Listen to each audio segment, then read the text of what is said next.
మోంతా తుఫాన్ దూసుకొస్తుంది. బంగాళాఖాతంలో ఏర్పడిన తీవ్ర వాయుగుండం మరింత బలపడింది. గంటకు 16 కిలోమీటర్ల వేగంతో దూసుకొస్తోంది.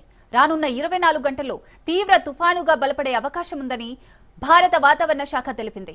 ఈ తుఫాను అక్టోబర్ 28న మచిలీపట్నం, కళింగపట్నం మధ్యలోని కాకినాడకు సమీపంలో తీరం దాటే అవకాశం ఉందని ఐఎండీ తెలిపింది.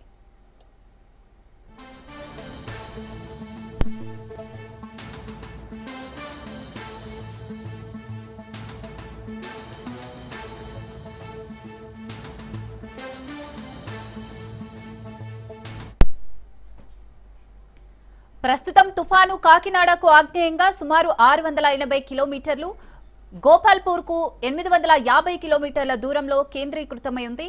వేగంగా పశ్చిమ వాయువ్య దిశగా కదులుతూ మోంతా తీరం దాటే సమయానికి గంటకు 100 కిలోమీటర్ల వేగంతో ఈదురు గాలులు వీచే అవకాశం ఉందని వాతావరణ శాఖ అంచనా వేసింది. దీంతో రానున్న 48 గంటల్లో కోస్తాంధ్రలో భారీ నుంచి అతి భారీ వర్షాలు కురిసే ఛాన్స్ ఉన్నట్లు పేర్కొంది.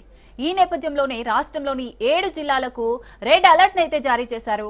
పొట్టి శ్రీరాములు, నెల్లూరు, ప్రకాశం, బాపట్ల, కృష్ణా, పశ్చిమ గోదావరి, కోనసీమ, కాకినాడ జిల్లాల్లో అత్యంత భారీ వర్షాలు కురిసే అవకాశం ఉందని హెచ్చరించింది. ఈ ప్రాంతాల్లో బలమైన ఈదురు గాలులు వీస్తాయని ప్రజలు అప్రమత్తంగా ఉండాలని సూచించింది.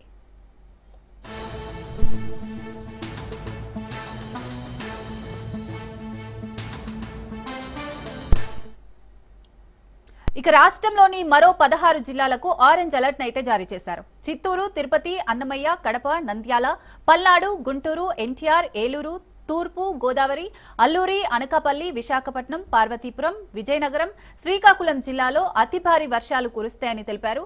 శ్రీ సత్యసాయి, అనంతపురం, కర్నూలు జిల్లాలకు ఎల్లో అలర్ట్ అయితే ప్రకటించారు. ఈ జిల్లాల్లోనూ భారీ వర్షాలు పడే అవకాశం ఉందని తెలిపింది వాతావరణ శాఖ.